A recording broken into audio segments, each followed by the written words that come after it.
আপনি আমি কিন্তু কবরে আযাব দেখি না। কবরে কিন্তু 3 প্রকারের আযাব হয়। কয় প্রকারের? এক প্রকারের আযাব হচ্ছে সাপ, বিষধর সাপের মাধ্যমে আযাব। 2 নাম্বার হচ্ছে বিচ্ছু, বিষধর বিচ্ছুর মাধ্যমে আযাব। 3 নাম্বার হচ্ছে মাটির সাপের আযাব। ঠিক কিনা বলেন? এই হলো 3 প্রকার হলো প্রধান। এছাড়া হাদিস শরীফে আসছে কবর বলে মানুষদেরকে, এ মানুষ তোমরা শুনে নাও, কবর বলতেছেন আনা বাইতুদ্দু, পড়েন না সুবহানাল্লাহ। কবর বলছে আমি এমন একটা ঘর, যেই ঘরে শুধু পোকামাকড় আছে। তুমি গেলে, তুমি এই ঘরে আসলে যদি তোমার ঈমান না থাকে, নেক আমল না থাকে, পোকামাকড় তোমারে শুধু কামড়াইব। ঠিক কিনা? এরপরে আল্লাহর নবী বলেন কবর জবাব দিত, কবর বলে দুনিয়ার মানুষ আমার বাইতুল কুরবা, বলেন না সুবহানাল্লাহ। আমি হইলাম অন্ধকার ঘর। কি ঘর? অন্ধকার ঘর। আমি ঘর অন্ধকার, যদি তোমার ঈমান থাকে এবং নেক আমল থাকে তাইলে আলোকিত হব। সুবহানাল্লাহ বলেন না রে। 3 নাম্বার হচ্ছে আনা বাইতুল ওয়াহদা, আমি হইলাম একমাত্র ঘর, যার প্রতি ঈমান এবং নেক কাজ থাকবে তার প্রতি আমার ইহসান থাকবে, দয়া থাকবে। আর যার ঈমান থাকবে না, নেক কাজ থাকবে না, তার প্রতি আমার দয়াও থাকবে না, মায়াও থাকবে না। আমি একমাত্র ঘর। Tamanna HD media Islamic YouTube channel.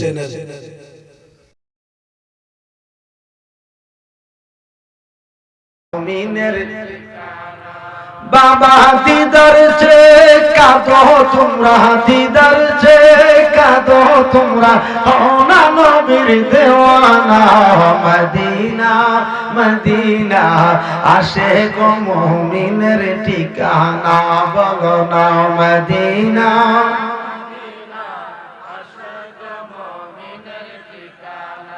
আল্লাহুম্মা সাল্লি, মাশাআল্লাহ, জোরে জোরে বলেন।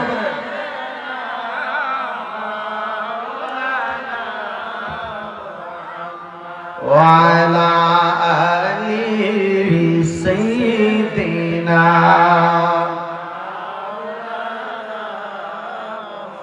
আরো মুহাব্বতে বলেন আল্লাহুম্মা সাল্লি, মাশাআল্লাহ, জোরে জোরে। মাওলানা মুহাম্মদ ওয়া আলা আলিহি।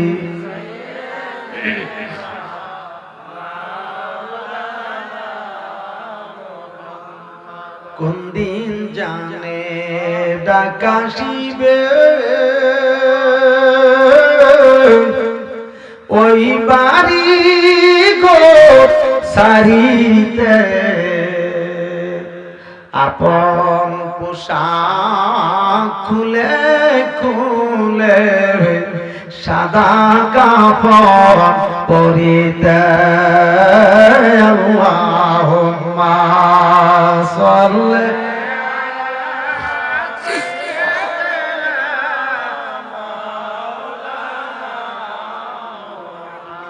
ওয়া আলা আলি সাইয়্যিদিনা।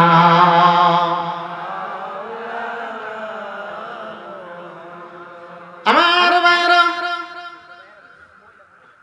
নবীজি যদি জাহান্নাম ছাড়া সব কিছু দান সূত্রে যদি মালিক হইয়া থাকে, ঠিক কিনা, নবীর সঙ্গে দেখা করতে হইলে নবীর কথা মানতে হবে কি হবে না?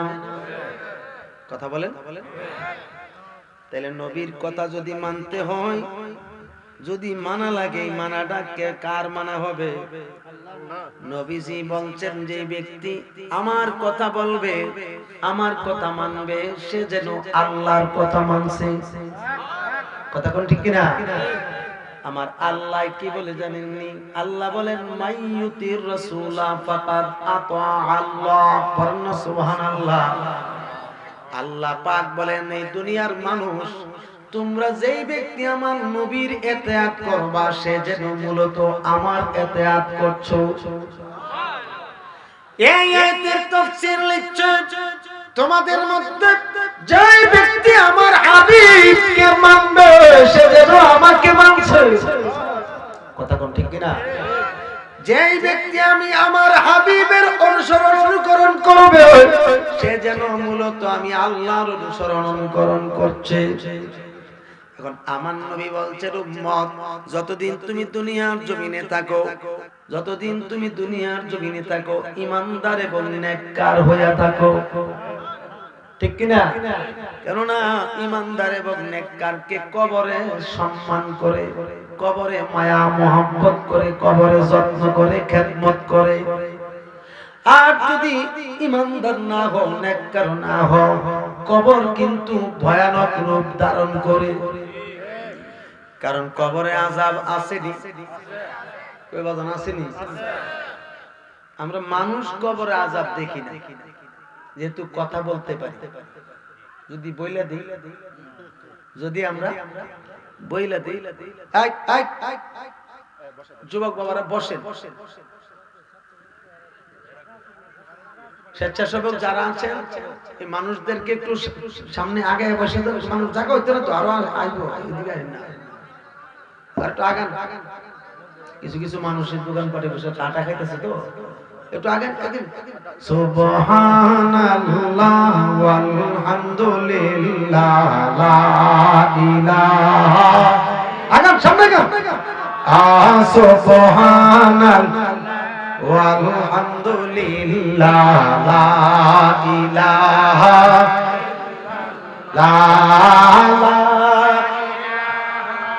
ইল্লাল্লাহ লা ইলাহা লা ইলাহা লা ইলাহা লা ইলাহা ইল্লাল্লাহু মুহাম্মাদুর রাসূলুল্লাহ সাল্লাল্লাহু আলাইহি ওয়াসাল্লাম। আপনি আমি কিন্তু কবরে আযাব দেখি না। কবরে কিন্তু তিন প্রকারের আযাব হয়। কয় প্রকারের? এক প্রকারের আযাব হচ্ছে সাপ, বিষধর সাপের মাধ্যমে আযাব। দুই নাম্বার হচ্ছে বিচ্ছু, বিষধর বিচ্ছুর মাধ্যমে আযাব। তিন নাম্বার হচ্ছে মাটির সাপের আযাব। ঠিক কিনা বলেন? এই হলো তিন প্রকার, হলো প্রধান। এছাড়া হাদিস শরীফে আসছে কবর বলে মানুষদেরকে, এ মানুষ তোমরা শুনে নাও, কবর বলতেছেন আনা বাইতুদ্দু। পড়েন না সুবহানাল্লাহ। কবর বলছে আমি এমন একটা ঘর যেই ঘরে শুধু পোকামাকড় আছে। তুমি গেলে, তুমি এই ঘরে আসলে যদি তোমার ঈমান না থাকে, নেক আমল না থাকে, পোকামাকড় তোমার শুধু কামড়াইব।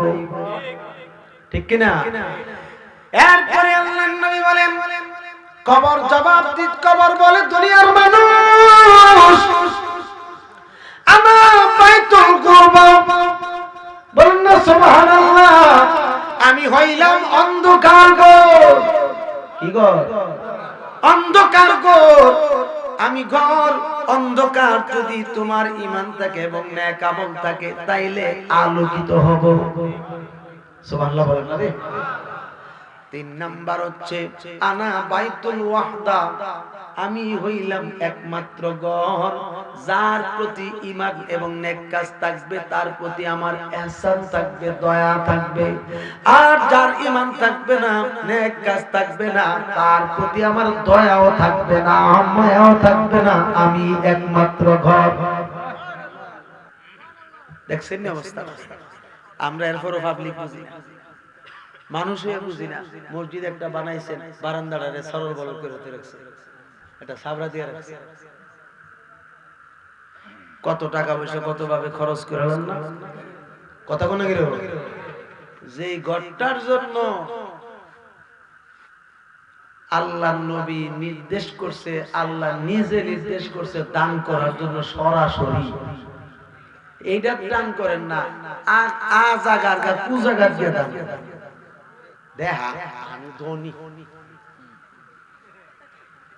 ধনের ঘরের ধন। কথা কোন ঠিক কিনা? এই একটা বারান্দা ছাড়া মসজিদ, আমি দীক্ষা তো তার জন্য আমি জিজ্ঞাসা করতেছি যে সভাপতি সাহেবের বাইরের দিকে ঈদের এই হাল করে ভিতর দিয়ে দেওয়া যায় সুন্দর, ইডিয়া হেন করে বারান্দা কো ভাই করতে পারতাছি না, একটু সংকটে আছে। কেউ মসজিদ তৈরি হইতে বা নির্মাণ হইতে সংকট আছে কোনদিন শুনছেন? আল্লাহ তো কোন না কোন মাধ্যমে মসজিদ করাইলা, মাদ্রাসাও করাইলা, কিন্তু মাগার বিল্ডিং করতে না দেরি হয়, নিজের বাড়ি ঘর করতে। আরে আমি তো দেখতাছি বাড়ি ঘর করে যেমনে সাজান সাজাও, আপনারা কথা কি করব? আমি নিজেই তো সাজান লাগছে চাপে বুঝা, ওটা ঘরের মানুষের চাপে। আমার ইয়া হুশ আছে, আপনারা তো বাদশাহী করতেছেন সুন্দরভাবে ঘরে ডরান, কিন্তু আমরা হুজুররা গিরগিরি হেন নাই।